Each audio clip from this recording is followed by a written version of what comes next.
والد نے مجھ سے کہا تھا کہ بیٹی پردے میں رہنا، میرے والد نے مجھ سے کہا تھا بیٹی پردے میں رہنا، میں نے میری والد کی بات کو پورا کر لیا۔ زندگی میں کسی مرد نے میرے بدن کو نہیں دیکھا، میں چاہتی ہوں کہ موت کے بعد بھی کوئی میرے بدن کو نہ دیکھے، میں چاہتی ہوں موت کے بعد بھی کوئی غیر آدمی میرے جسم کی طرف نگاہ نہ اٹھائے۔ میری ماں بہنیں آج اسی بات سے ہمیں شرم آتی ہے۔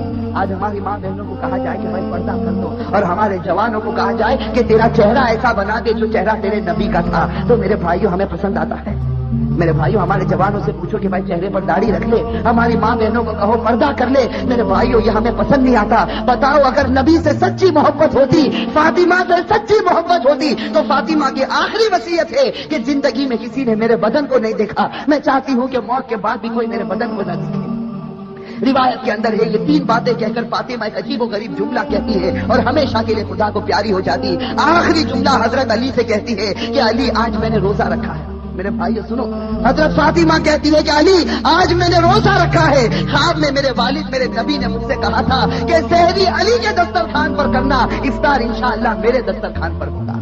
بس یہ جملہ کہہ کر فاطمہ ہمیشہ کے لیے اٹھ جاتی ہے۔ روایت کے اندر میرے بھائی اصل بات مجھے یہ بتانی ہے کہ آخرت کا معاملہ بڑا خطرناک معاملہ ہے۔ حضرت فاطمہ رضی اللہ تعالیٰ عنہا کو کفن پہنایا جاتا۔ روایت کے اندر ہے وہ عجیب و غریب منظر تھا کہ جب فاطمہ کا جنازہ اٹھا، 6 مہینے پہلے ہمارے نبی کا جنازہ اٹھا تھا، اس وقت پورا مدینے نے غم منایا تھا۔ آج 6 مہینے کے بعد ان کی لاڈلی بیٹی خدا کو پیاری ہوتی ہے۔ روایت میں جب ان کے گھر جنازہ اٹھتا ہے، جردے کے ایک پائے کو علی نے اپنے کندھے پر ہے، دوسرے پائے بڑے بیٹے حضرت ہر اپنے کندھے پر رکھا ہے، تیسرے پائے کو حضرت اپنے کندھے پر رکھا، سب پایا دینے والا موجود نہیں۔ علی انتقال کرتے ہیں، اچانک صحابی سامنے سے نظر آئے جن کا نام ہم سب ہیں، حضرت ابو ذر غفاری رضی اللہ تعالیٰ عنہ، وہ وہاں پہنچ جاتے ہیں۔ علی کہتے ہیں کہ خدا نے بھیجا ہے اور آج اللہ کے رسول کی لاڈلی بیٹی کا انتقال ہو گیا، تم ان کو کندھا دے دو۔ حضرت ابو ذر غفاری کندھا دیتے ہیں، یہ جنازہ اٹھ کر چلتا ہے۔ روایت کے اندر ہے وہ معصوم بچے رو رہے، وہ علی رو رہے، ابو ذر غفاری رو رہے۔ روایت کے اندر ہے کہ وہ قبر جہاں قبر کو کھودا گیا تھا، اب اس قبر کے اندر فاطمہ کو رکھنا ہے۔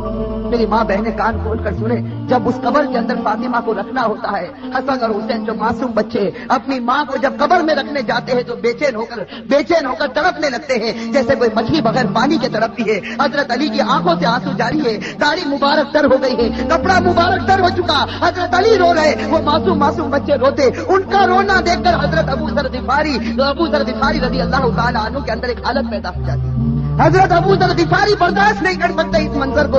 حضرت ابو ذر غفاری جب حضرت فاطمہ کے جنازے کو رکھنے جاتے ہیں تو قبر کے ساتھ میں بات کرنا شروع کرتے ہیں۔ ابو ذر غفاری اس قبر سے کہتے ہیں یا قبر، حضرت ابو ذر غفاری اس قبر سے کہتے ہیں یا قبر اتدری من التی جئنا بها الیک، یا قبر اتدری من التی جئنا بها الیک، هذه بنت رسول الله، هذه زوجة علی، هذه ام الحسنین۔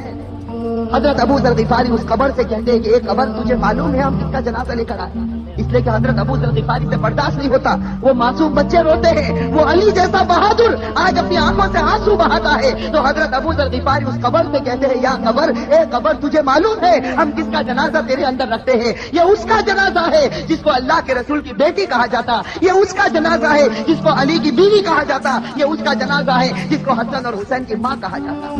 روایت کے اندر ہے کہ ابو ذر غفاری جنازے کو رکھتے، یہ جملہ کہتے ہیں، قبر کے اندر سے آواز آتی، قبر کے اندر سے آواز آتی یا ابا ذر، اے ابو ذر، ھذا لیس بیت نسب ولا حسب، کہ ابو ذر یہاں خاندان مت گناؤ، یہاں خاندان اور رشتے مت گناؤ، یہاں تو یہ بتاؤ اچھے عمل کر کے کون آیا اور برے عمل کر کے کون آیا۔ میرے بھائیو یہ جو جملہ قبر کے اندر سے نکلا تھا یہ فاطمہ کے لیے نہیں نکلا تھا، یہ فاطمہ کے لیے نہیں نکلا تھا۔ حضرت فاطمہ بخشائی خدا کی بندی ہے، ہمارے نبی نے بشارت دی ہے کہ وہ جنتی ہے، لیکن یہ جملہ ہمارے لیے، ہماری ماں بہنوں کے لیے نکلا تھا کہ جب قبر کے سامنے تمہارا جنازہ آ گیا، اب یہ مت بتاؤ تمہارے پاس بنگلہ تھا یا گاڑی تھی، تم کون سے خاندان سے تعلق رکھتے تھے، تم کس زمین پر رہتے تھے، اب خدا کو کوئی پرواہ نہیں، اب تو یہ بتاؤ خدا کے رسول کو مانگ کر آئے ہو یا نافرمانی کر کے آئے ہو، اگر مانگ کر آئے ہو تو جنت کا باغ ہے، اور میرے بھائیوں نافرمانی کر کے آئے ہو تو اللہ حفاظت فرمائے، وہ جہنم کے گڑھوں میں سے گڑھا ہے۔